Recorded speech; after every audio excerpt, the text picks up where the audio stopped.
Bonjour à tous. Donc le temps que Philippe nous mette le diapo, donc je suis Bertrand Géhen, je travaille dans l'entreprise Atelier de la Haute-Garonne, je suis le directeur R&D de l'entreprise. Donc nous, si on est ici aujourd'hui, donc on n'y connaît pas grand-chose en robotique, mais c'est plus pour vous donner quelques notions de culture générale sur ce que font vos robots avec nos rivets. Donc on est fabricant de fixation aéronautique et principalement de rivets pleins. On est basé en région toulousaine. La spécificité de l'entreprise, c'est que c'est une entreprise familiale qui a été créée il y a plus de 100 ans maintenant, qui est toujours dirigée par les mêmes membres de la famille et qui est 100% dédiée à la fabrication et à la conception de fixations aéronautiques.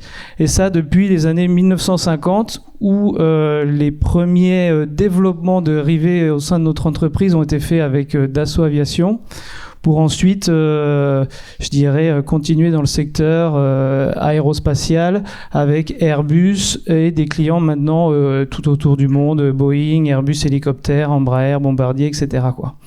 Au fil des années, l'entreprise s'est développée pour faire d'autres types de fixations qui peuvent être des fixations utilisées sur des matériaux composites, qui peuvent être des fixations qu'on va appeler de la visserie ou des fixations type lock bolt avec des spécificités toujours très, je dirais, très pointues quand on parle d'assemblage de structures dans le monde aéronautique. Si vos entreprises participent à des qualifications dans les usines de process aéronautiques, eh bien, vous devez d'avoir déjà été confronté aux problématiques d'homologation, de robustesse du process et de consistance sur tous les appareils. Aujourd'hui, on est encore là, Atelier de la Haute-Garonne, et on fait toujours beaucoup de rivets.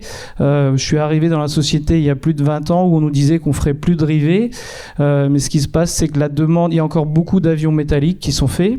Le rivet, lui, a toujours un bel avenir devant lui tant qu'il y aura des avions métalliques. On verra que les matériaux composites ne sont pas forcément compatibles avec le rivet à écraser tel que on doit parler aujourd'hui. Mais le fait que la demande étant tellement croissante en termes d'aéronefs, on se retrouve aujourd'hui à fabriquer globalement plus d'1 milliard de fixations par an. Rapporté à la journée, ça veut dire qu'on fait entre 4 et 5 millions de pièces par an, quoi. Donc nous, notre métier, ça va être surtout d'avoir une consistance dans les procédés de fabrication, une très bonne robustesse dans la façon de gérer les différentes pièces qu'on va fabriquer. Et 4 à 5 millions de pièces par jour, ça représente sur une année à peu près 40 000 références différentes. Les clients, une référence, même si c'est des tout petits rivets comme on peut voir ici, s'il fait 1 millimètre de plus, c'est une référence différente, quoi. Donc aujourd'hui, c'est 250 personnes en France qui travaillent sur ça. On livre dans 45 pays et on travaille principalement avec les gros donneurs d'ordre. Un petit peu d'histoire sur le rivet. Donc, alors c'est pas hyper novateur l'utilisation du rivet parce que déjà les Égyptiens ont mis en place ces premiers rivets. À l'époque, c'était des rivets en bois. On a vu apparaître l'apparition des premiers rivets métalliques dans ce qu'on a retrouvé par les Vikings sur leurs bateaux. On a trouvé des traces de rivets en fer.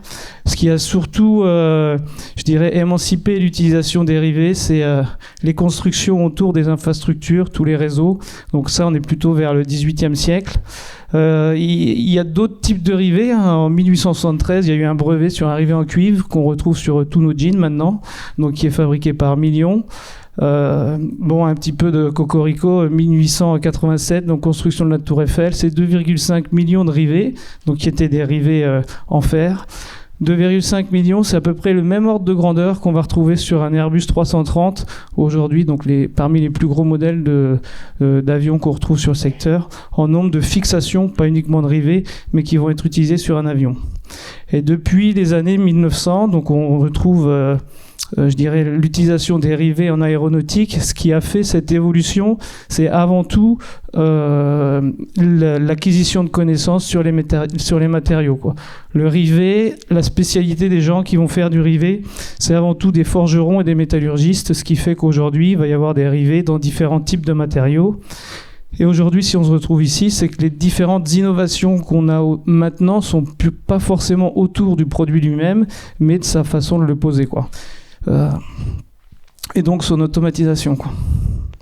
Donc là, c'est quelques exemples de photos de différents aéronefs. Donc en haut à gauche, on voit un panneau avec toutes ces lignes. On appelle ça généralement des coutures qui peuvent être longitudinales ou qui peuvent être radiales. Donc les rivets vont servir... je sais pas si on a un laser là-dessus. Non. Les rivets, généralement, vont servir à faire les coutures longitudinales qu'il y a sur les tronçons de fuselage où on va attacher donc les lisses sur la peau de l'avion, quoi. Et donc, c'est ce qui va faire une résistance directe des aéronefs, quoi. Donc, il y a plusieurs types de rivets. Vous en retrouvez à l'intérieur de l'avion, sur l'extérieur avec des contraintes, je dirais, de cosmétique ou d'aérodynamique. Et tous les petits points qu'on va voir aussi à l'intérieur vont être des rivets. Alors pourquoi on les utilise en aéronautique? Alors nous on est spécialisé dans l'aéronautique, donc je pourrais pas vous donner d'infos sur les autres domaines industriels. L'aéronautique, donc le rivet, c'est une fixation qui va travailler en cisaillement. Donc on n'utilisera pas ces pièces en type traction, mais on va avoir besoin de passer des charges et des efforts en cisaillement, ce qui se passe sur les fuselages et au niveau des ailes. Donc on va pouvoir employer les rivets.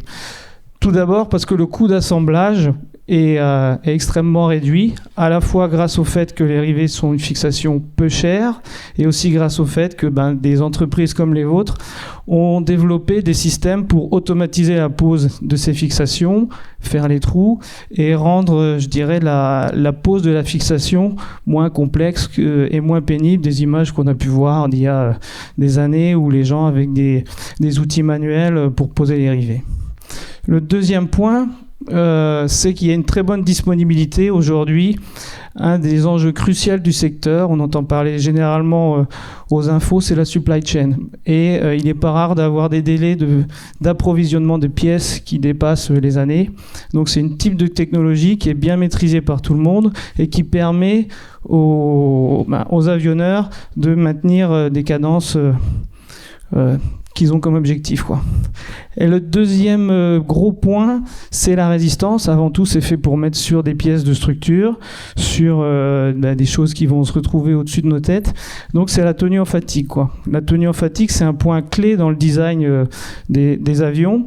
On a une petite photo ici où dans les années 50-60, on avait négligé un petit peu ces histoires de tenue en fatigue et, au niveau de la conception du fuselage qui peut entraîner des choses catastrophiques. Donc le rivet, lui, il a une bonne tenue en fatigue, parce que quand on va le poser, ici on a une vue en coupe du rivet, simulation numérique, quand on va le poser dans l'assemblage, on va venir écraser cette partie-là, ça va engendrer des contraintes tangentielles dans le trou qui vont limiter la propagation des fissures lors de la durée de vie de l'avion, quoi. Et c'est ce qui fait que même si on a des rivets en matériaux aluminium qui vont avoir une résistance 2 fois plus faible que des titanes plus résistants ou des aciers inox, on en trouve beaucoup sur les avions parce que ces contraintes qui vont être mises là vont permettre d'avoir un gonflement du trou et une tenue en fatigue qui sera bonne.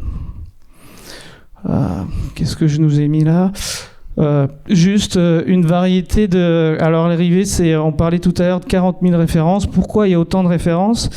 Parce que ce que vous allez poser avec vos moyens automatisés, il va y avoir plusieurs formes. On va avoir tout d'abord, dans une fixation aéronautique, on va avoir un côté design, donc vous allez avoir des petites pièces, des grosses pièces, des longues, des formes de tête avec des fraisures comme ça, des fraisures comme ça, des têtes plutôt comme ça, etc. Donc il y a tout un panel de design au niveau de la tête en fonction des contraintes que vont vouloir résoudre les clients finaux, quoi.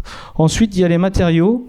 Donc on fait plus de rivets en bois comme les Égyptiens, mais on fait encore beaucoup de rivets dans différents types de matériaux. Donc il y a forcément beaucoup d'aluminium pour la question masse, donc c'est ce qu'on va retrouver sur toutes les ailes ou tous les fuselages.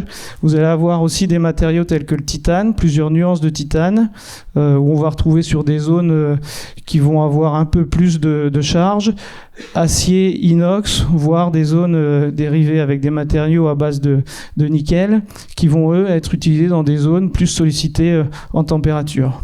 Et après, une fois qu'on a fait le choix du design du matériau, eh bien, comme on peut voir sur les petits blocs ici, il y a différentes couleurs qui vont traduire différents traitements de surface qui vont pouvoir être mis sur le rivet, quoi.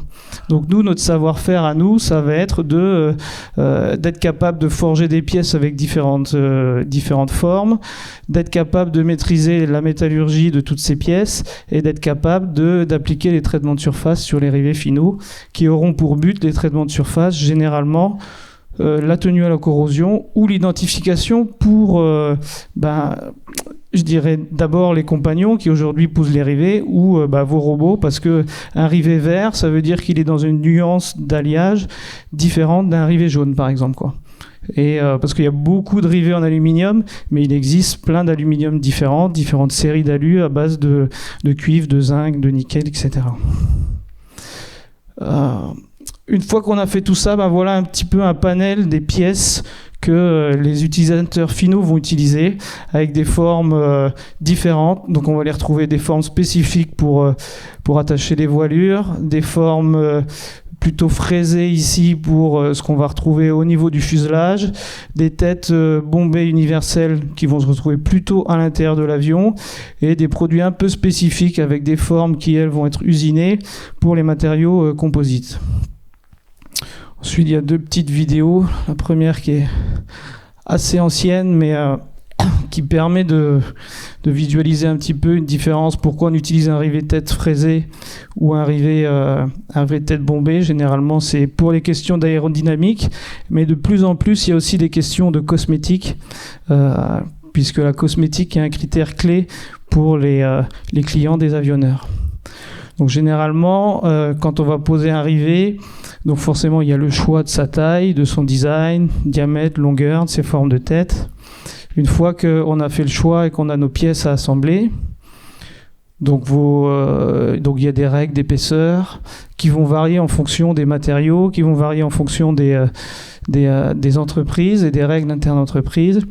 Et vous, vous intervenez, j'imagine, pour le choix de ce rivet de façon automatique, le perçage, différentes façons de faire des trous avec des outils monoblocs ou dans ce cas-là, qui est un peu plus ancien, des outils en 2 blocs où on a fait un alésage et ensuite on va faire une fraisure, quoi. Généralement, les diamètres qu'on va vous demander de respecter si vous faites des trous, ça va être de l'ordre de 50 microns et les tolérances qu'on a, nous, sur la fixation sont à peu près du même ordre. Et ce qui va être important une fois posé, c'est de combien la tête va dépasser ici pour avoir la meilleure aérodynamique possible et la meilleure cosmétique. Donc si on va être sur une pose ancienne, il faut sélectionner d'avoir la bonne longueur, puisque ce qui va se passer quand vous posez le rivet, vous allez l'écraser ici. Donc s'il est trop court, il ne va pas gonfler assez dans le trou et on n'aura pas une bonne tenue en fatigue. S'il est trop long, ça fait trop de matière à déformer et on risque d'éclater la matière et d'avoir une mauvaise pose. C'est du matériel assez ancien, donc c'est les poses manuelles où on pose ce qu'on appelle au pétard, donc c'est avec des marteaux à frapper, quoi.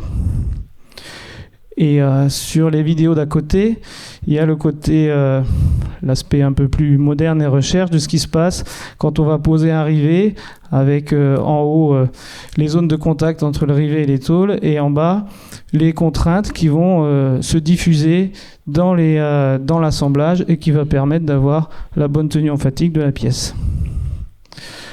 Et là, vous avez un process de perçage et pose. C'est un peu fort là.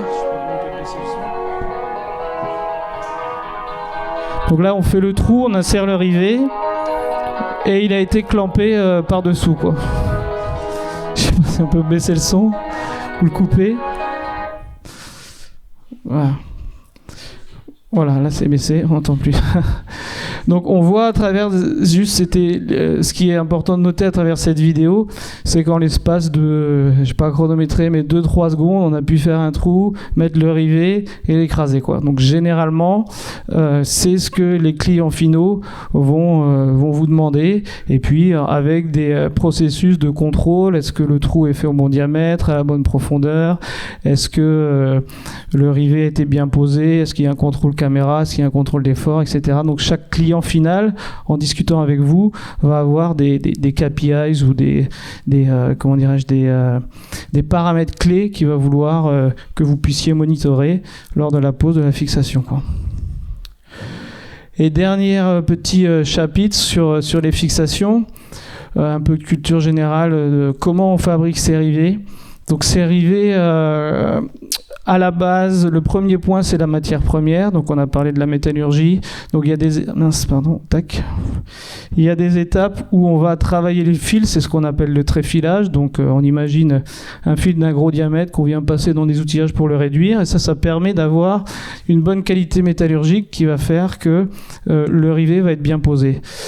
C'est essentiel pour nous parce que une des parties du travail, c'est le contrôle, mais on va contrôler un échantillonnage. On se doute bien que si on fait 1 milliard de pièces, on ne peut pas tout contrôler, mais il faut qu'à travers notre process, tout soit conforme à 100%, parce que les 1 milliard de pièces, le client final, lui, va les poser, quoi.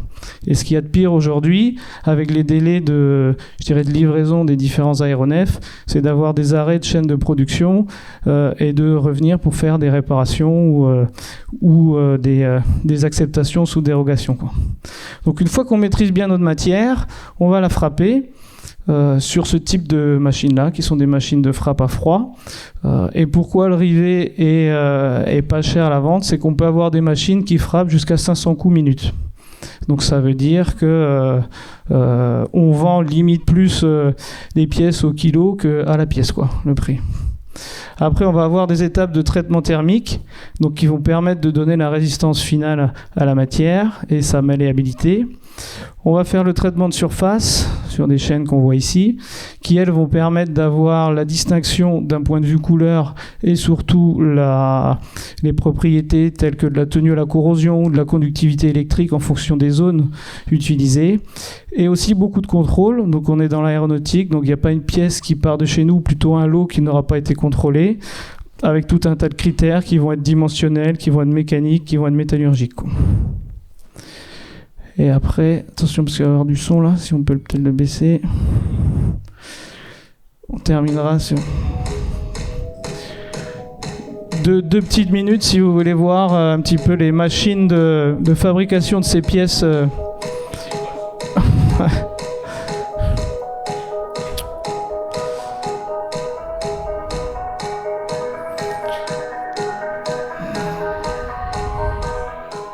Donc là, on a le fil qui est sur nos machines de frappe, donc qui est déroulé devant ce type de machine. Il y a forcément des contrôles qui sont faits sur la matière avant. On fabrique nos outillages par différentes méthodologies. Ici, c'est une méthode laser de gravage. On va contrôler les outillages avec des moyens, je dirais Mitutoyo, 3D, etc., pour aller voir les géométries à l'intérieur des outillages de frappe. Et ensuite, une fois qu'on a le fil et qu'on a les... alors là, c'est pas vraiment rivé, là. On switch sur une vis. Bon, c'est une type de fixation aéronautique, donc on n'est pas dans des matériaux qui se déforment facilement, donc on chauffe par induction. Donc ça, c'est différent, c'est pas applicable au rivet plein. Donc une fois qu'on a ces ébauches, là on a un exemple de machine de rivet, voilà, qui tape. Chacune des machines est monitorée avec des capteurs d'effort, parce qu'on ne s'amuse pas à contrôler toutes les pièces qui sortent de la machine. Donc si les efforts bougent, ça veut dire que la quantité de matière bouge, donc la dimension va bouger. Là on est sur de la frappe à chaud, c'est des machines qui frappent jusqu'à 100 coups minute. Donc un des métiers, c'est aussi de gérer la chauffe de l'induction. Et là, on va se retrouver avec des machines qui permettent de faire... Bon, ça, c'est dérivé pour les ailes. Donc on est sur du 250 coups minute. Et une fois qu'on a fait ces ébauches, donc on a une phase de traitement thermique avec différents types de fours. On n'utilise pas un même four pour traiter de l'aluminium que pour traiter de l'acier ou du titane. Et puis après, il va y avoir un tri et un traitement de surface dérivé, quoi. Et je pense qu'on a fait le tour. Voilà, si vous avez des questions. Merci.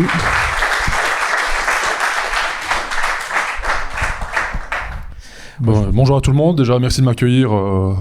Je pense qu'on est très très loin de vos univers respectifs en maroquinerie. Donc moi, je suis là pour montrer un peu l'ancien temps. Voilà. Donc nous, pour nous présenter un peu, nous sommes maroquiniers sur Saint-Georges-du-Lançon, en Aveyron. Nous sommes fabricants de sacs pour la marque Bleu de Chauffe et c'est pour ça que nous avons beaucoup de rivets. On fabrique aussi toute de la production textile. Donc on utilise notamment les rivets pour tout ce qui est jeans. On confectionne aussi pour le marché aérien les intérieurs de casque pour les pilotes d'avion et les mecs sur les porte-avions et les pilotes de chars. Donc on fait tout l'intérieur qui va être équipé après de tout ce qui est audio. Donc ça c'est le marché militaire. Voilà, on découpe numérique, tout ce qui est textile avec une lame oscillante sur du multipli. Et on a aussi créé un centre de formation de maroquiniers pour préparer nos futurs salariés sur des sessions de 2 fois par an où on forme à peu près 8 à 10 personnes sur des sessions de 3 mois et demi qui permettent d'intégrer des ateliers de maroquinerie. Plus précisément, donc voilà, le type de rivet que nous on pose, ce sont des rivets tubulaires, comme ceci, donc de différentes hauteurs, et qu'on pose, comme je vous disais, un peu façon ancienne, aux presses manuelles, qui selon les tailles de rivets, on a des presses un peu plus puissantes, de 600 kg, de 300 kg, de 200 kg selon l'usage. Pourquoi des presses manuelles? Parce qu'en fait, nous, nos contraintes, c'est qu'un cuir qu'on achète 3 mm peut faire 2,9, peut faire 3,2, parce qu'en fait, sur des matières naturelles, vous pouvez pas avoir tout le temps la même régularité de ça. Donc on est obligé, vu que chaque morceau de cuir qu'on va rifter est d'une épaisseur différente, avec des arrondis qui a une contrainte de le mettre un peu de travers, entre guillemets, de le sertir à la main pour chaque fois sentir à la main si on est en bonne pression ou pas, et d'adapter à chaque épaisseur, parce que sinon il faudrait qu'on règle les butées à chaque morceau de cuir, ce qui est un peu compliqué, sachant que nous on pose à peu près, pour vous donner une idée, 200 000 rivets par an, de façon manuelle. Voilà. On a aussi, donc voilà, ça ressemble à ça. L'intérêt, c'est d'avoir les doubles calottes, c'est-à-dire qu'on a 2 calottes qui sont jolies de part et d'autre du produit. Ça permet sur des fixations de bandoulière et de ça, justement, d'aller assez vite par rapport à une couture et d'avoir une esthétique correcte par rapport à des pieds qui sont percés, qui permettent d'être un peu plus dans l'axe, mais qui sont entre guillemets moches à l'arrière. Voilà les presses de 600 kg, 400 kg et on a toutes petites. Voilà. Après, sur les jeans, par contre, là, on est à peu près sur 100 000 rivets par an. Où là, par contre, c'est des riveteuses pneumatiques à visée laser. Donc, toute la matière du jeans est pointée.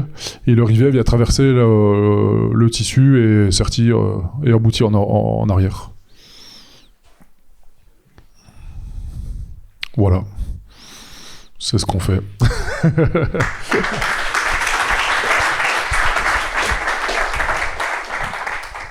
Merci. Bonjour à tous, je me présente donc Damien Vandamme. Je suis expert en robotique et automatisation chez Airbus. Et donc je vais vous présenter ici le rivetage, mais on en discutait ce matin au café. Pas simplement le rivetage, la pose de fixation, parce que on n'a pas que des rivets sur les avions. Et à tant que faire, je vais vous présenter le scope global. En haut, je commence par les cadences. Donc c'est en 2023, c'est à peu près ce qu'on a, les avions qu'on a livrés. Même pas à peu près, c'est les avions qu'on a livrés. Donc on voit bien que chez nous, la famille phare, c'est la famille A320, c'est celui qu'on vend le plus, c'est notre best-seller.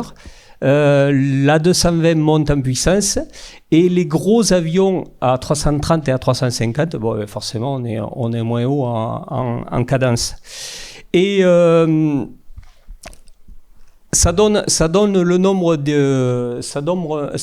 nombre sur la page ici, enfin sur le graphique en dessous, le nombre de rivets le nombre de fixations qu'on pose à l'année. Côté Airbus, il en reste encore, il y en a pas mal qui sont aussi posés chez nos fournisseurs de rang 1. Donc forcément, vu le delta qu'il y a sur la 320, forcément, on pose beaucoup plus de fixations sur la 320. Vous disiez tout à l'heure, vous posez 200 000 fixations à l'année. C'est le nombre de fixations qu'on a sur un A350, sur un seul. Le niveau d'automatisation, il est forcément plus haut sur la 320 et sur la 220 qui est un avion nouveau et qui est sur lequel je dis on, mais c'était quand même Bombardier qui l'a industrialisé. Et donc ils ont travaillé pour pouvoir monter en cadence et on est plus automatisé.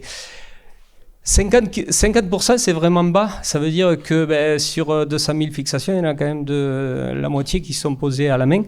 Et ça, c'est dû aux cadences.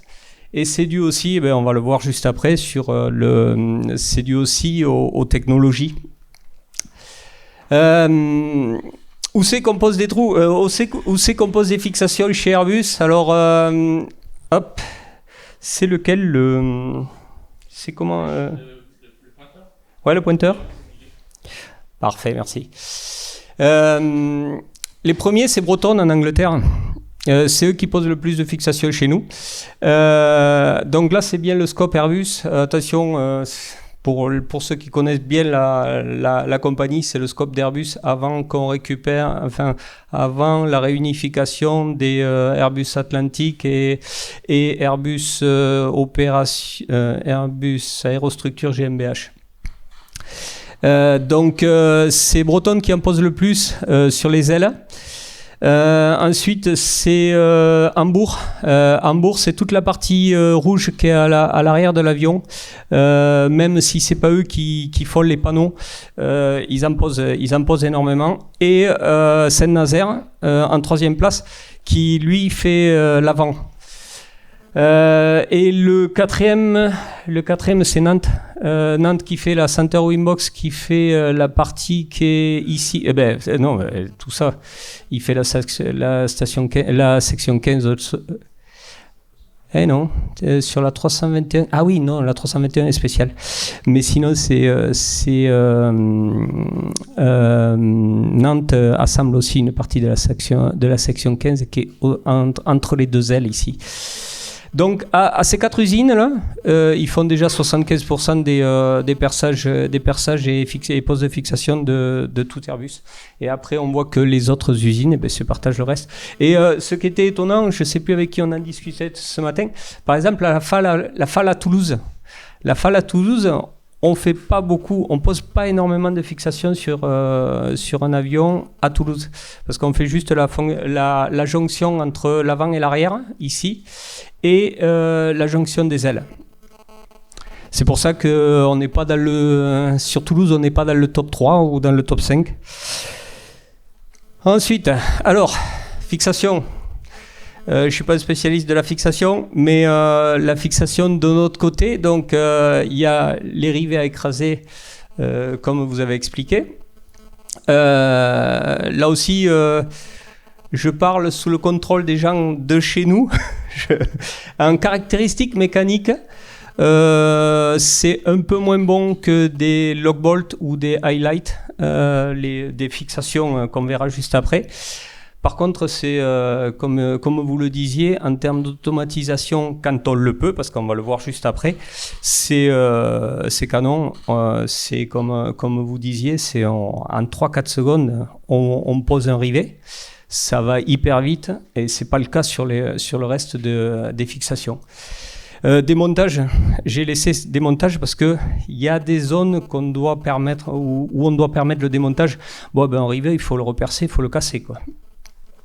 Et le prix, c'est béton. C'est vraiment on est de l'ordre de quelques centimes. Ensuite, on a les logbolt. Logbolt, c'est on verra. Je vais vous montrer où on les pose. C'est des fixations. Donc, c'est des fixations. C'est à 2 faces. Donc, il faut mettre la fixe d'un côté et sertir la bague de l'autre côté. En caractéristique méca, là aussi, je parle sous le contrôle, je ne sais pas ce que vous allez en dire, mais je parle sous le contrôle des gens de chez nous. C'est meilleur en caractéristique méca. En automatisation, c'est beaucoup moins bon parce qu'il faut percer, il faut mettre la fixation et il faudrait avoir notre robot à l'intérieur du fuselage, bien souvent, qui pose la bague. C'est pour ça que c'est pas... Bon, on a quand même, je vais vous faire voir, on a quand même des possibilités d'automatisation là-dessus. Démontage, c'est pareil, il faut le casser. Et le prix, là, on est tout à l'heure, je vous parlais de quelques centimes. Là, on est aux dizaines de centimes. Highlight, c'est le même type de fixation avec les mêmes avantages et inconvénients que le logbolt, mais Ici, c'est une vis et pas une bague, et c'est un peu plus facile à démonter. Donc quand on est forcé pour des zones où on doit potentiellement gérer un démontage ultérieur, on met plutôt du highlight. Et la dernière, le blind bolt. Je sais pas, je crois pas que c'est la vôtre. Bon, désolé, mais j'ai pris une photo juste pour. Donc c'est probablement le game changer chez nous, un peu plus tard. Et vous comprendrez pourquoi après. Donc là, en automatisation, on est très bon parce qu'on revient sur une installation. On peut installer la rivée comme un rivet pop à la maison. Installation juste sur une face. Et là, c'est tip top. En caractéristique mécanique, c'est un peu moins bon qu'un axe physique parce qu'il y a la partie qui s'écrase. En termes de démontage, là aussi il faut la casser. Et en termes de prix, actuellement on est vraiment à des toutes petites cadences, du coup on les paye cher. Là, alors on repart. Au départ j'étais au centime, après j'ai été aux dizaines de centimes. Là on est au-dessus de l'euro pour une fixation. Il est fort probable que si on en pose partout et si on monte vraiment les cadences, le prix descendra. Mais pour le moment, c'est pas facile à qualifier non plus. Alors, les rivets à écraser, vous verrez que pour l'automatisation, il faut accéder aux deux côtés du produit. Du coup, on se concentre sur les panneaux de fuselage, sur les panneaux de voilure, même s'ils sont pas là, mais les panneaux de voilure, partout où on a accès aux deux côtés. Même si la pièce est grande, à partir du moment où on a accès, ça peut se jouer. Les lockbolts, c'est lockbolt et highlight, c'est la fixation la plus polyvalente. On en pose partout. On en pose partout sur toutes les parties de l'avion. Même sur certaines fois, et vous le verrez, je crois que j'ai une photo après, même sur les panneaux. Mais après, chaque fois dès qu'on a des jonctions, c'est plus facile à poser. Et les derniers actuellement, toutes nos études sont ciblées sur le fuselage. Pourquoi le fuselage ? Parce qu'on reste encore sur des petits diamètres. Les wings, sur les ailes, on a du gros diamètre. On n'est pas encore sur des rivets aveugles. Enfin, du moins, c'est pas qualifié. Je pense qu'on y travaille. Par contre, ce que je suis sûr, c'est que sur le fuselage, on y travaille parce que ça nous permettra d'automatiser complètement. Je vais commencer sur le rivet. Donc là, je vais me focaliser sur le rivet. Donc, je vais vous parler de panneaux. Voilà les types de machines qu'on a chez nous ou chez notre concurrent. Typiquement, la photo de droite ici, c'est notre concurrent outre-Atlantique. Il y a plusieurs géométries de machines ou architectures de machines ici à gauche ou à droite. Même si, oui, on le voit un peu le panneau. Là, sur la droite, c'est un panneau d'aile. Le panneau est fixe, alors soit vertical, soit horizontal, et la machine est mobile. C'est la machine qui bouge, et toujours avec les deux côtés. On perce et on installe le rivet d'un côté, mais de l'autre côté, on doit avoir le contre-appui et le sertissage. Et ça c'est les vidéos que vous nous avez fait voir ce matin, juste avant, c'est exactement ça. Ici, celle-là à gauche, elle est chez nous, celle-là de droite non plus. Donc là c'est étonnant, c'est joli à voir tourner ça. En fait, c'est la pièce qui bouge. C'est la pièce qui bouge. Et pourquoi elle est penchée ? C'est parce que la pièce peut être galbée. Donc ça, on n'a pas besoin d'être juste sur un cylindre. C'est vraiment une pièce galbée, et c'est pour ça qu'on est penché. C'est joli à voir parce que c'est la pièce qui bouge, et le perçage plus le contre-poussé, c'est fixe, ça bouge pas. Et sur celle-là, ça bouge. Sur celle de gauche, ça bouge. En fait, on a quand même le longitudinal qui bouge. C'est ce type de machine, on en a pas mal. Hein. Sur les panneaux de voilure, on en a pas mal. Et après, on a des machines qui sont un petit peu différentes. Donc là, on a une riveteuse en C. Qui est fixe, même si celle de gauche est quand même un petit peu mobile. Et après, on fait bouger la pièce. À gauche, à droite plutôt, excusez-moi. Je vois que la photo n'est pas nette et c'est dommage. C'est une application avec, que tu dois reconnaître chez KUKA. C'est à Augsbourg. Et ça aussi, c'est joli à avoir travaillé. C'est un robot. Le robot bouge la pièce. Et en séquence, la machine en C pose des fixes, pose des rivets. Et c'est pas mal. Et le robot, c'est un gros robot, un titan avec une payload de 1000 kilos. Il assure aussi la transitique. Il arrive avec la pièce. Il manage tout ça, quoi. C'est beau à voir travailler.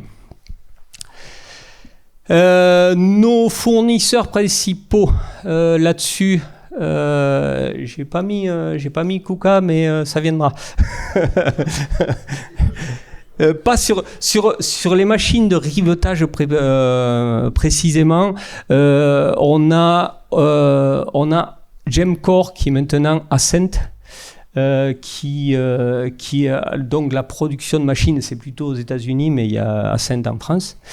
On a Broadjet qui est un de nos fournisseurs principaux là-dessus. Donc ils sont en Allemagne.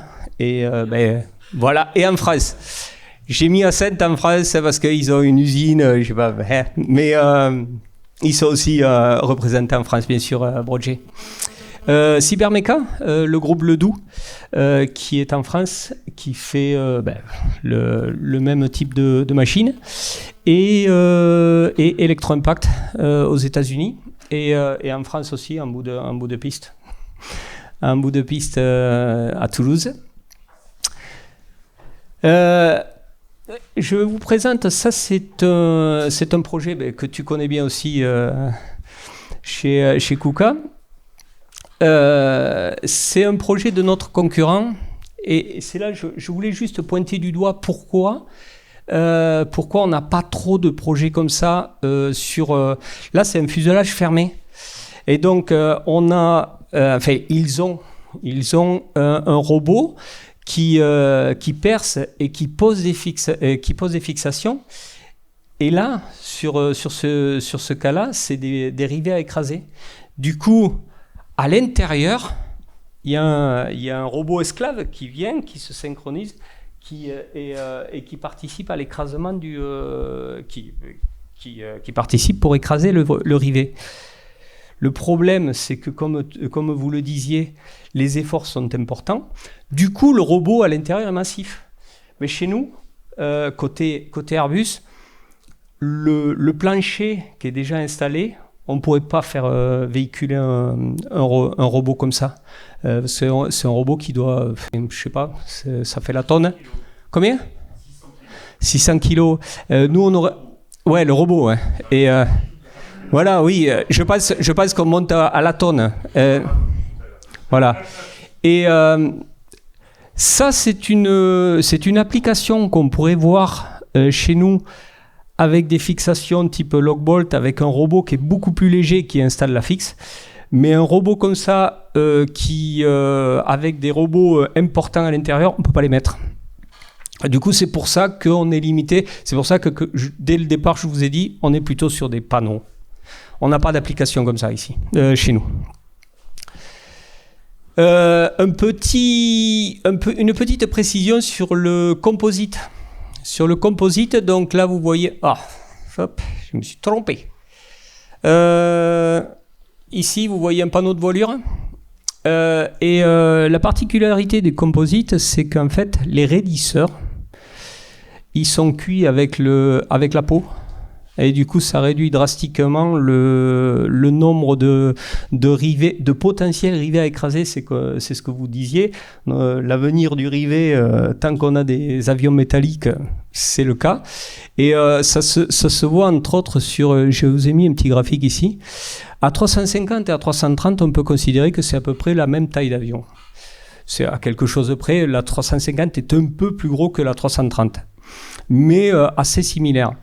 En termes de trous, de trous par avion, on est à 100 000 trous de moins sur un A350 que sur un A330, dû à ça.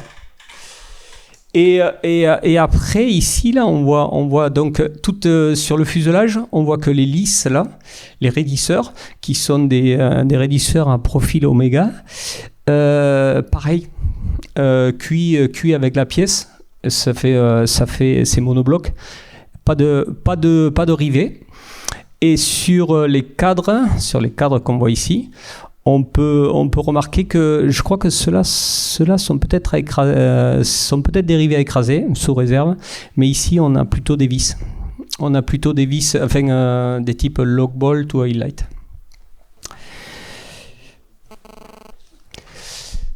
Voilà, donc juste à retenir, plutôt sur les panneaux, parce qu'il nous faut l'accès sur les deux côtés. On en a moins sur les panneaux composites, forcément, moins de rivets à écraser. Après, je ne sais pas, peut-être que le composite ne s'y prête pas non plus. Ça, je ne rentrerai pas dans le débat. Nécessite l'accès de face. La performance. Franchement, la performance par rapport à la pose des autres fixes, c'est vraiment le point essentiel.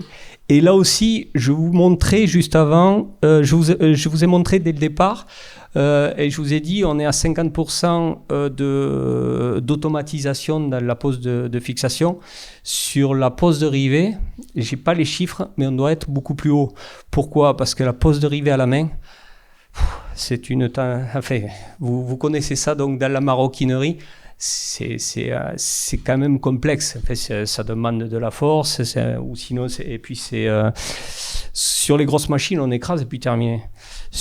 Quand on le pose à la main, il faut marteler. Et il y a aussi un truc qui est super, c'est que c'est étanche à l'air. Souvent, le rivet, on le monte sans mastic, sans cylindre. Et ça, quand on automatise, c'est bien. Et après, c'est le moyen le moins onéreux. Hein. Le moyen le moins onéreux. Par contre, les moyens automatisés, les machines, bon, coûte cher quand même. Ça coûte sacrément cher. Et surtout les grandes, quand on a des panneaux de 20 mètres, ou même sur les wings, là, la machine, vous avez vu les premières là, sur les machines qui font bouger les panneaux, c'est quand même, bon, c'est cher quoi. Normal. Enfin, là c'est la vie client, hein, forcément. Ok. Donc, c'était sur le rivetage. Après, je vais passer sur la pose de fixation, sur les autres fixations. Donc, les autres fixations, pourquoi on peut... lock bolt, highlight et même les nouvelles, enfin les blind bolts, ce qu'on appelle blind bolt, fixation aveugle. Eh bien, on les pose sur toutes les. Vous voyez ici le fuselage en version saucisson, là, saucissonné. Toutes les jonctions seront faites avec des fixations type highlock ou highlight. Les jonctions des wings aussi.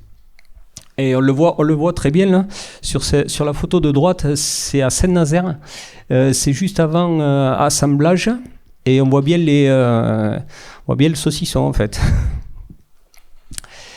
Là-dessus donc, il y a deux choses.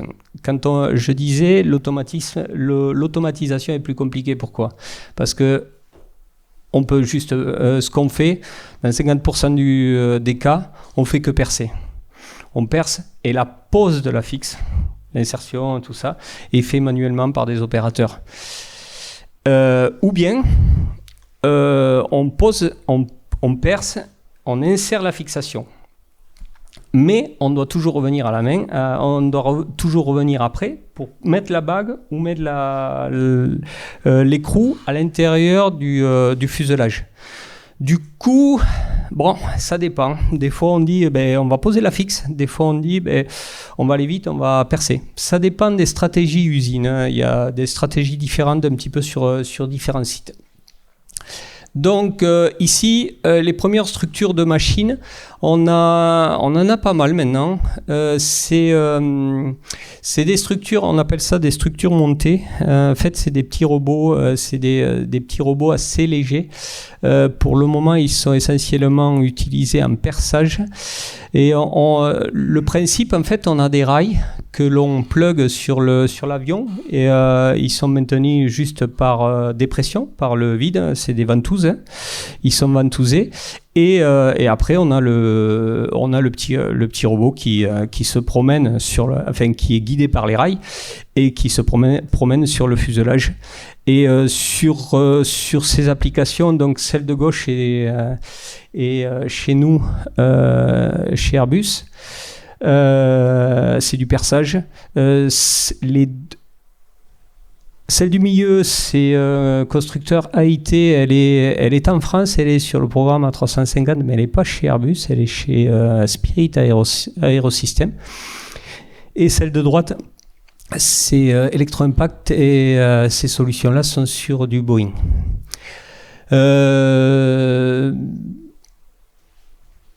La solution de gauche, Airbus Robotics,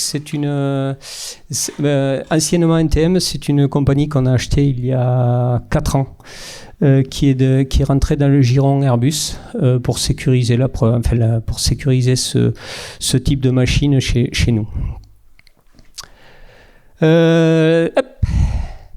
Ensuite,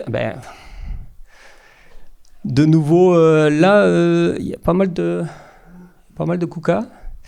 J'aime bien je mets chaque fois cette photo, j'aime bien, vous voyez là, hop, non, c'est pas ça, vous voyez l'opérateur qui est ici là, et on voit bien la taille, on voit le fuselage, 4 robots qui travaillent en simultané, qui posent les fixes et qui installent les fixations, qui percent et qui installent les fixations.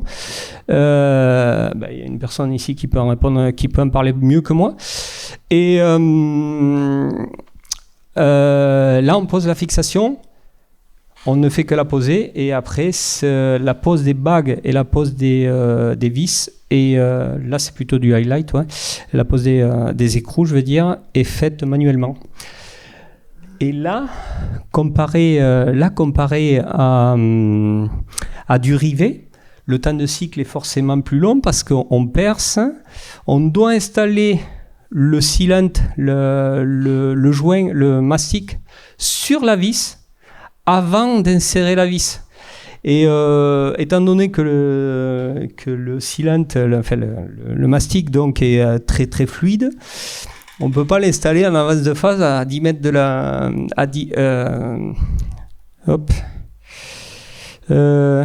ici. On ne peut pas l'installer ici, ça c'est les magasins de fixation. On ne peut pas l'installer là, et vous reconnaîtrez le logo des ateliers de la Haute-Garonne.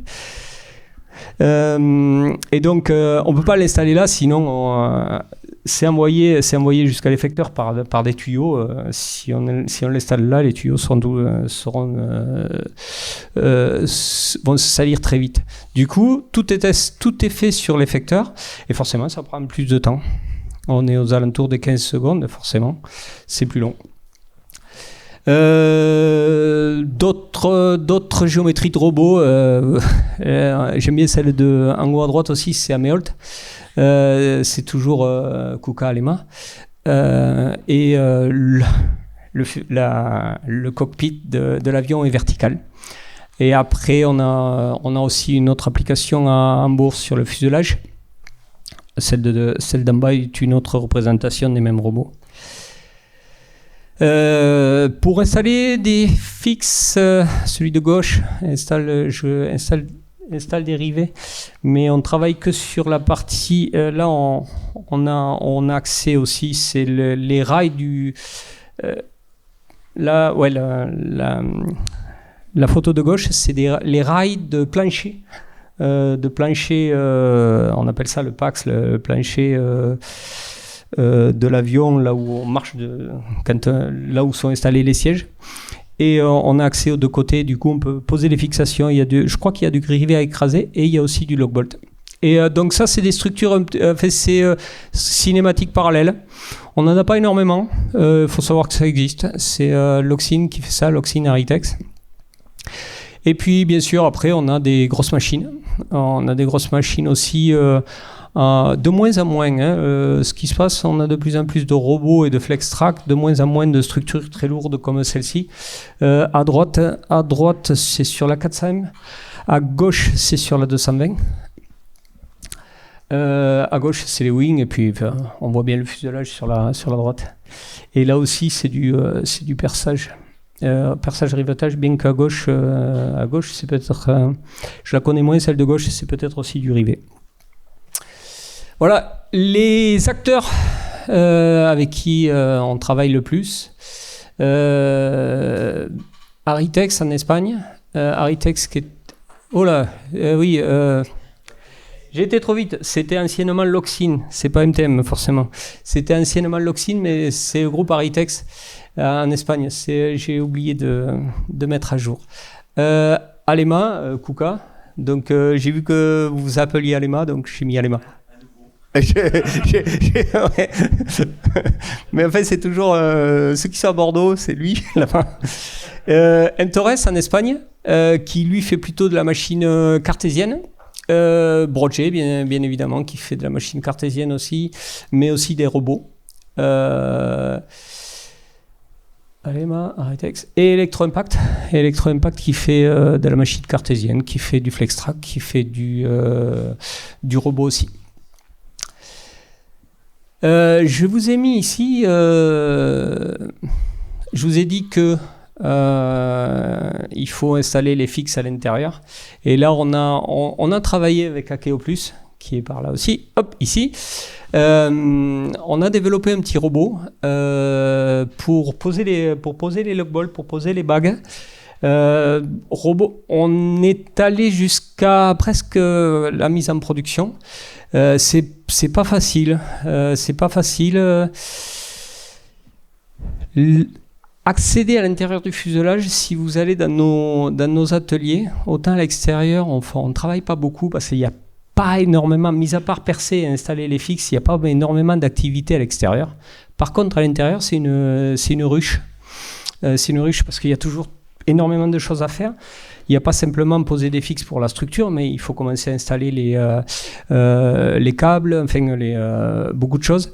Du coup, cohabiter entre robots et humains, pas facile. Si on envisage de mettre le robot tout seul et ne pas avoir d'humain autour, ça veut dire que c'est un temps de cycle. En fait, c'est une station qui est dédiée à ça. Et là, la rentabilité n'est plus bonne. Du coup, on n'a pas réussi. Autant on a des projets de RT sur lesquels on a travaillé, on n'est pas arrivé pour le moment. Et donc, le résumé, fixation, c'est fixation polyvalente, on en met partout. Les meilleures caractéristiques mécaniques pour les high-lock et highlight. La nécessité d'accéder aux deux faces, ça c'est quand même problématique pour nous en automatisation. Généralement, soit on fait du perçage, soit on fait du perçage plus insertion de fixe, mais on ne pose pas la bague. Et il faut poser du mastic. Soit sur la fixe, soit sur le trou. On préfère sur le trou en automatisation. Ils préfèrent sur la vis les gens du process. Du coup, on fait sur la vis. Et donc les fixations aveugles, les fixations aveugles, ça a été conçu, enfin pour nous, c'est conçu pour l'automatisation. Et ça, c'est très, très certainement ce qu'on verra sur nos prochains avions, sur nos prochains programmes. On est en train de les installer, de les qualifier sur certaines zones de l'A320. Tout ça pour avoir du retour d'expérience pour le prochain avion. Pour le moment, elles sont onéreuses, mais ça devrait s'améliorer dès qu'on montera en production. Elles ont le même inconvénient que les logbolt. Il faut poser du mastic. Automatisation, poser du mastic, c'est quand même difficile. C'est pas facile, quoi. C'est probablement le problème numéro 1. Hein. Je parle sous votre contrôle, les fournisseurs de solutions, mais voilà. Et bon, fixation du futur. Ça, je vous en reparle cet après-midi. C'est notre petit robot, notre petit bébé, là. Voilà. C'est la fin de ma présentation. Si vous avez des questions, j'ai essayé de vous passer les messages d'un client, d'un industriel où on pose pas mal de rivets et ciblé sur l'automatisation. Si vous avez des questions, je peux y répondre.